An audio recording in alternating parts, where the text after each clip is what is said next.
Hi everyone, welcome back to my channel. तो आज हम लोग अपना चैप्टर कंटिन्यू करेंगे डबल एंट्री सिस्टम। राइट, देखो डबल एंट्री सिस्टम में हमने प्रीवियस क्लास में किया था क्लासिफिकेशन ऑफ अकाउंट्स, कि हमने अकाउंट्स को 3 टाइप में क्लासिफाई कर दिया था। ठीक है, अब सबसे इंपॉर्टेंट आता है कि मैंने आपको फीचर्स यानी characteristics of double entry system में सेकेंड पॉइंट शायद उसमें बताया था कि हम लोग डेबिट क्रेडिट किसी रूल्स के हिसाब से करते हैं। ऐसे नहीं हमारा मन किया कि भाई इस अकाउंट को डेबिट कर दिया, इस अकाउंट को क्रेडिट कर दिया, ऐसा नहीं होता। ठीक है, तो हमें अब ये सोचना होता है कि कैसे डेबिट करेंगे, कैसे क्रेडिट करेंगे और क्यों करेंगे। तो उनके लिए रूल्स होते हैं एंड हम लोग आज ये रूल्स पढ़ने वाले हैं। And let me tell you, these are the golden rules for our accounts. और अगर हमें ये पता होती है ना, तो हमारी जर्नल एंट्री अपने आप आराम से हो जाएगी। ठीक है, और अगर जर्नल एंट्री हो जाती है तो अकाउंट्स में इससे मुश्किल मतलब कुछ नहीं होता, बिकॉज उसके बाद तो आप लेजर, ट्रायल बैलेंस ये सब तो बनाते जाओगे। ठीक है, तो please understand these rules, they are very very important. Alright, and these are known as golden rules as well. Fine, तो okay, let's see personal account first. Personal account था जो इंडिविजुअल फर्म ऑर्गेनाइजेशन का account होता है। Those who are new to this channel, please आप पहले first video देख लीजिए डबल एंट्री सिस्टम की, तभी इस वीडियो पे आना, बिकॉज उसमें हमने पहले इन अकाउंट्स की इंट्रो की थी। ठीक है, अब यहाँ पे हम लोग रूल्स पढ़ने वाले हैं इसके। तो पर्सनल अकाउंट पता है हमें होता क्या है, लेकिन उसका रूल क्या कहता है? Debit the receiver and credit the giver. ठीक है, ये सारे रूल्स देखो याद तो करने पड़ेंगे। ठीक है, बट जल्दी से हो जाएंगे, ऐसी कोई बहुत ज्यादा रॉकेट साइंस नहीं है इसमें। ठीक है, अब इस रूल को I would explain through an example. It says पे 20,000 टू मोहित। ठीक है, सो मोहित को हमने 20,000 पे किया है। तो बताओ मुझे, मैंने आपको बताया था कि हर एक बिजनेस ट्रांजैक्शन के 2 अकाउंट्स इफेक्ट होते हैं। तो ये बिजनेस ट्रांजैक्शन है, इसके 2 अकाउंट्स इफेक्ट होने चाहिए। नाउ थिंक कौन सा अकाउंट इफेक्ट होना चाहिए? एक तो मोहित का अकाउंट इफेक्ट होगा, राइट, एंड दूसरा कैश अकाउंट इफेक्ट होगा, बिकॉज कैश 20,000 जा रहा है आपकी कंपनी में से। तो एक हो गया मोहित का अकाउंट और दूसरा हो गया cash account. Now once you identified कितने अकाउंट्स हैं और कौन से अकाउंट है, अब आप लोग उसका ये सोचोगे कि उस अकाउंट का, पहले तो ये सोचोगे कि वो कौन से अकाउंट्स हैं, फिर ये सोचोगे कि वो कौन से टाइप का अकाउंट है, और फिर आप उस पर रूल लगाओगे। मोहित यहाँ पे क्या है? पर्सनल अकाउंट है। अब पर्सनल अकाउंट है तो उसको रूल लगाओ, debit the receiver credit the giver. तो मोहित यहाँ पे क्या कर रहा है? रिसीव कर रहा है कि गिवर है? ऑब्वियसली मोहित को पैसा मिल रहा है, so he is the receiver. So Mohit को हम लोग क्या करेंगे? डेबिट कर देंगे according to the rule, right. And on the other hand cash account जो है वो हमारा पर्सनल अकाउंट नहीं होता।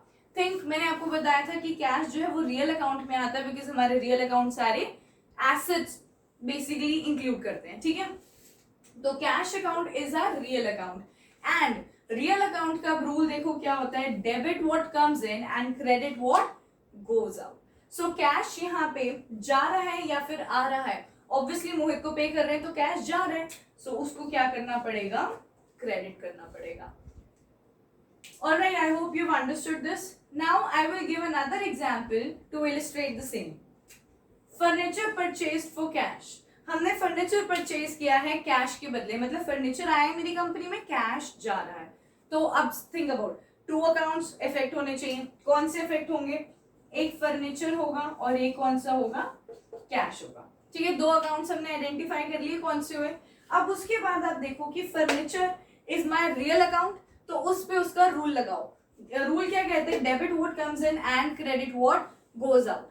तो फर्नीचर यहाँ पे आ रहा है कंपनी में, तो ऑटोमेटिकली थिंक उसको डेबिट करेंगे। Cash, debit what comes in, credit what goes out. तो कैश जा रहा है जब हम फर्नीचर परचेज करेंगे तो उसको क्रेडिट करेंगे। सिंपल। अब लास्ट अकाउंट का रूल है नॉमिनल अकाउंट, जो एक्सपेंसेस इनकम से रिलेटेड होता है।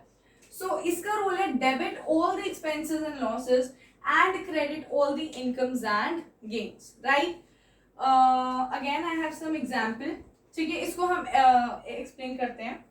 Salary paid to an employ. Salary एक हो गया अकाउंट, दूसरा अकाउंट हो गया कैश, बिकॉज सैलरी कैश ही जाएगा, है ना। तो 2 अकाउंट सोच लो, ठीक है। एंड थिंक अबाउट इट कि सैलरी मेरा एक्सपेंस है या लॉस है। इट्स एन एक्सपेंस, रूल लगेगा नॉमिनल अकाउंट का ही, तो इसको क्या करेंगे, डेबिट करेंगे। कैश, क्या कैश पे ये नॉमिनल अकाउंट लगाओगे, नॉमिनल अकाउंट का रूल लगाओगे, नहीं, बिकॉज कैश मेरे रियल अकाउंट है, तो रियल अकाउंट का फॉर्मूला लगाओ, formula in the sense rule लगाओ। तो cash account, credit what goes out, again इसको क्या करना पड़ेगा, क्रेडिट करना पड़ेगा। और आपने एक कॉमन चीज नोट की होगी कि जो 2 अकाउंट्स होते हैं उसके ऑपोजिट डायरेक्शन में, मतलब ऑपोजिट चलते हैं, कि एक जो होगा वो डेबिट होगा और दूसरा क्या होगा, हमेशा क्रेडिट होगा। So I hope you understood this thing, okay. अब हमारे पास लास्ट टॉपिक आता है इस लेक्चर का, पार्ट्स और stages of double entry system. Parts या स्टेजेस मतलब कि डबल एंट्री सिस्टम स्टेजेस में की जाती है, ठीक है। हम लोग सबसे पहले क्या करते हैं, ओरिजिनल रिकॉर्ड स्टेज करते हैं, मतलब कि हमारी जो ट्रांजैक्शंस होती हैं वो फर्स्ट ऑफ ऑल रिकॉर्ड की जाती हैं एक जर्नल में।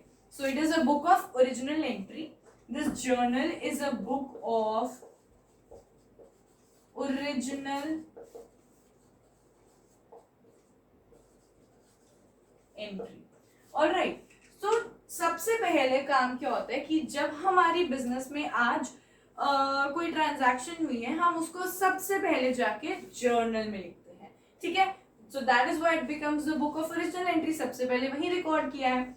और कभी कभार यानी कि ट्रांजैक्शन जो बहुत ज्यादा ह्यूज नंबर में हो जाती हैं, और ये उन बिजनेस में होती है जो बहुत ही लार्ज स्केल बिजनेस होता है, तो वहां पे हम सब्सिडरी बुक्स जो है वो बनाते हैं। So I hope you understood, because subsidiary books will come to later कि सब्सिडरी बुक्स क्या होती हैं, उसमें cash book, purchase book, purchase return, sales book, sales return, सारी चीजें आएंगी, वो हम बाद में पढ़ेंगे उसे।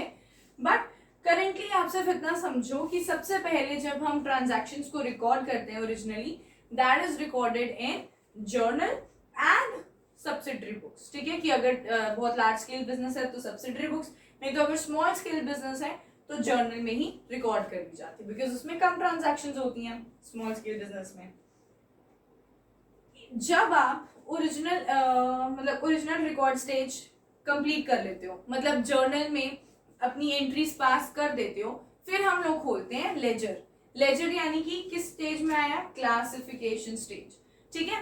तो तब हम लोग खोलते हैं लेजर, और लेजर का मतलब क्या होता है, अकाउंट खोलना। याद करो हमने अकाउंटिंग टर्म्स में अकाउंट की डेफिनेशन की थी, है ना। अकाउंट क्या था, जहां पे आप एक ही तरह की बिजनेस ट्रांजैक्शंस को एक ही जगह पे रिकॉर्ड कर देते हो at one place, that is known as account. So basically account ये है, सो ये अकाउंट है, so this is an account. And इतने सारे जब अकाउंट हो जाते हैं ना बिजनेस में, उसको एक बुक के अंदर रिकॉर्ड किया जाता है, उस बुक का नाम होता है लेजर।